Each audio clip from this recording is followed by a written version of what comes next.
Hi, hello everyone. In this video you will see the important cases of Article 19.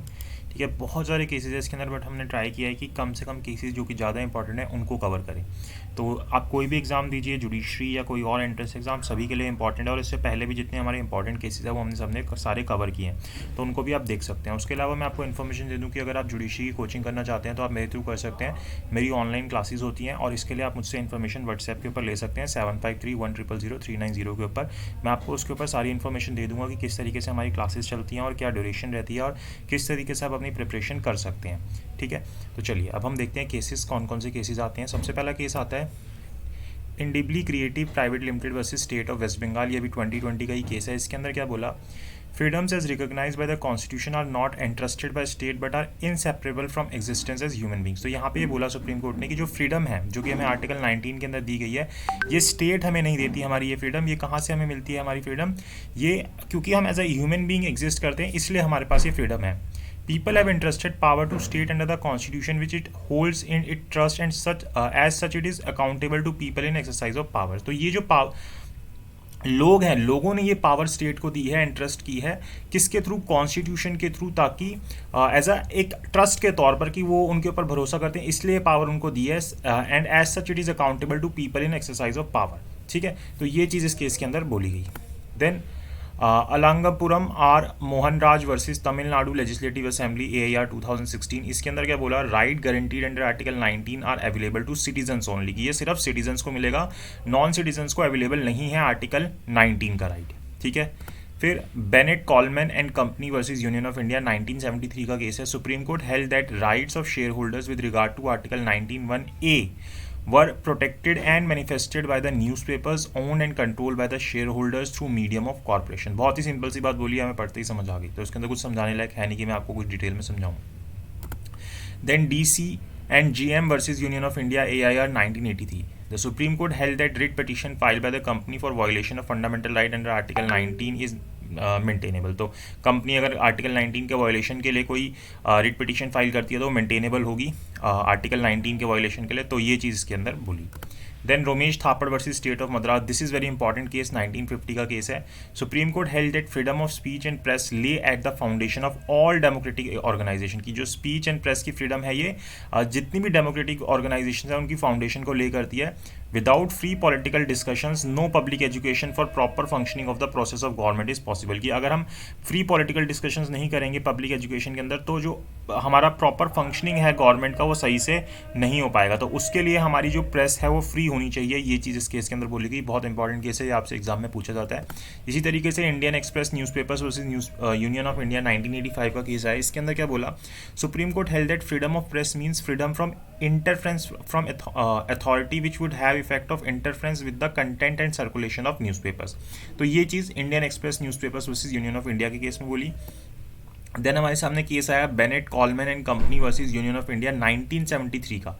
इसके अंदर Supreme Court ने क्या held किया कि अगर हम maximum number of pages fix करते हैं कि न्यूज़पेपर में कितने होने चाहिए, तो वो हमारे freedom of speech and expression का वायलेशन होगा। तो freedom of press is both quantitative and qualitative. तो दोनों ही चीज़ इसके अंदर आ जाती है, हम कितना कर सकते हैं और किस तरीके से कर सकते हैं, तो दोनों चीज़ें इंक्लूड हो जाती है फ्रीडम के अंदर। It lies in both circulation and content, कि किस तरीके से न्यूज़पेपर को सर्कुलेट कर रहे हैं और उसके अंदर क्या कंटेंट है, उसके लिए भी हमारे पास फ्रीडम होनी चाहिए।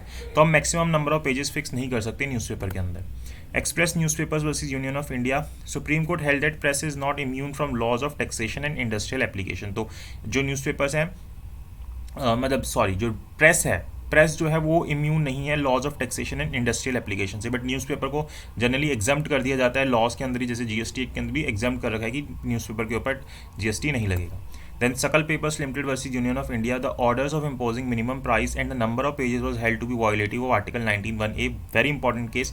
इसके अंदर ये बोला था कि जो मिनिमम प्राइस है न्यूज़पेपर का और कितने नंबर ऑफ पेजेस होंगे, ये फिक्स अगर किए जाएंगे गवर्नमेंट के द्वारा, तो ये हमारे आर्टिकल 19(1)(a) का वायलेशन होगा।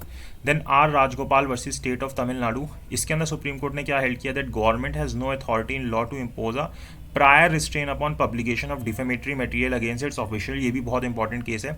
इसके अंदर ये बोला कि कोई पब्लिकेशन होने से पहले गवर्नमेंट किसी चीज़ के ऊपर बैन नहीं लगा सकती, प्रायर रिस्ट्रेंट नहीं लगा सकती जब तक वो पब्लिश नहीं हुई है, ये बोलते हुए कि उसके अंदर डिफेमेटरी कंटेंट है। ये काफ़ी फेमस केस है, इसको आप पढ़िएगा। इसके अंदर काफ़ी सारे IAS वगैरह का नाम था, एक पर्सन जिसने काफ़ी सारे मर्डर किए थे, तो उसको जब जेल में भेजा गया था तो वहाँ पर बैठ के वो अपनी बायोग्राफी लिख रहा था। तो अगर वो बायोग्राफी पब्लिश हो जाती तो उनका नाम भी आ जाता। तो पहले ही IAS ऑफिसर्स IPS ऑफिसर पहुँच गए थे कि इस पर रिस्ट्रेंट लगाया जाए, तो सुप्रीम कोर्ट ने ये बात बोली थी इस केस के अंदर।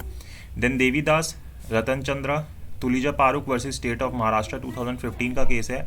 इसके अंदर क्या बोला, use of obscene language against historically respected personalities can not be allowed in the name of artistic freedom, critical thinking और क्रिएटिव अंडर आर्टिकल 19(1)A। तो आपको ये ऑब्सीन लैंग्वेज यूज़ करना अलाउ नहीं होगा जो भी हिस्टोरिकली रिस्पेक्टेड पर्सनैलिटीज़ हैं उनके नाम के ऊपर, सिर्फ ये कहते हुए कि आपको आर्टिस्टिक फ्रीडम है या क्रिटिकल थिंकिंग है या क्रिएटिविटी है, तो ये चीज़ें आपको अलाउ नहीं होंगी। Then Damayanti versus union of India AIR 1971 का केस है। इसके अंदर सुप्रीम कोर्ट ने क्या हेल्ड किया, that right to form association necessarily implies that person forming the association have also the right to continue to be associated with only those whom they voluntarily admit in the association.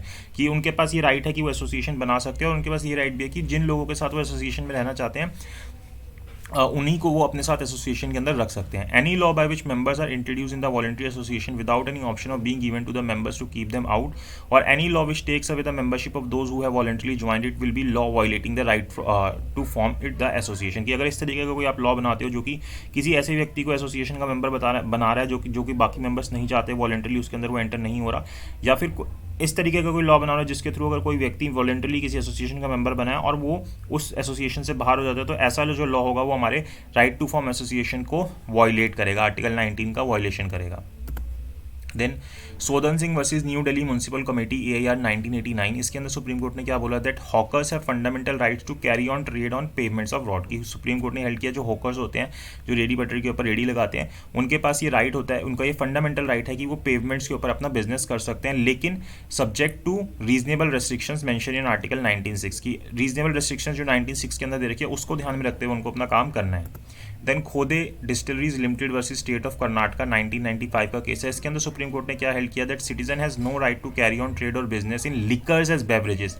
The state has power to prohibit the manufacture sale possession and distribution except in case for medicinal purposes. तो Supreme Court ने held किया कि citizen के पास ये right नहीं है कि वो ट्रेड या बिजनेस करें लिकर्स के अंदर जो ये जब दारू वगैरह होती है इनके अंदर, और स्टेट के पास ये पावर है कि इसकी मैन्युफैक्चर सेल पोजेशन डिस्ट्रीब्यूशन के ऊपर प्रोहिबिशन लगा सकती है, सिर्फ मेडिकल पर्पसेस को छोड़ के, मेडिसिनल पर्पसेस को छोड़ के। Then BR enterprise versus union versus state of UP, स्टेट में से मिसिंग हो गया, स्टेट ऑफ यूपी AIR 1999, इसके अंदर सुप्रीम कोर्ट ने क्या हेल्ड किया, जो लॉटरीज होती हैं उनको हम ट्रेड और बिजनेस के अंदर इंक्लूड नहीं कर सकते आर्टिकल 19(1) के अंदर, क्योंकि इसके अंदर चांस का एलिमेंट होता है, इसलिए ये गैम्बलिंग आ जाती है और ये बिजनेस के अंदर इन्वॉल्व नहीं हो सकती। Then comes case of Om Prakash versus state of Uttar Pradesh AIR 2004, supreme court held that ban on sale of eggs within the municipal limits of Rishikesh is valid as it contains reasonable restriction. की जो supreme Court ने held किया कि जो eggs के बेचने को municipal committees ने जो ऋषिकेश की लिमिट है उसके अंदर बैन कर दिया, ये रीजनेबल रिस्ट्रिक्शन के कारण वैलिड है। The reasonability must be constitute from the view of cultural and religious background of the town, क्योंकि वो कल्चरल एंड रिलीजियस बैकग्राउंड है, तो वहाँ पे अगर आप उसको बैन कर रहे हो तो एक रीजनेबल रिस्ट्रिक्शन है वो।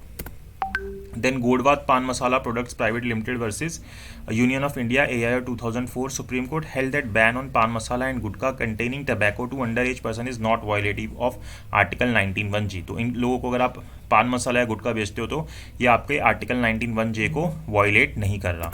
देन मजदूर किसान शक्ति संगठन वर्सेस यूनियन ऑफ इंडिया 2018, इसके अंदर क्या बोला सुप्रीम कोर्ट ने, right to protest is recognise as fundamental right under the constitution. की जो आपका प्रोटेस्ट करने का राइट है ये क्या है, फंडामेंटल राइट है।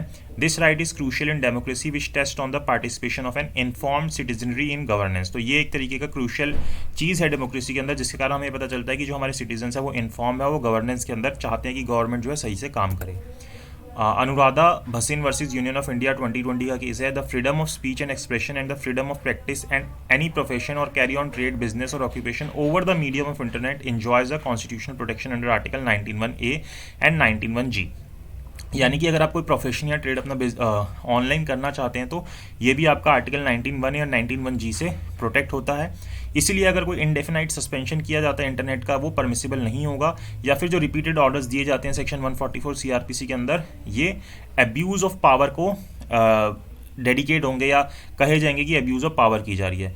तो गवर्नमेंट अगर इस तरीके के ऑर्डर करेगी तो उनको ये जो ऑर्डर्स हैं अपने पब्लिश करने होंगे इन रेस्ट्रिक्शंस के, और प्रिंसिपल्स ऑफ प्रोफेशनलिटी को फॉलो करना होगा ताकि लेस रेस्ट्रिक्टिव मेजर्स हो सकें।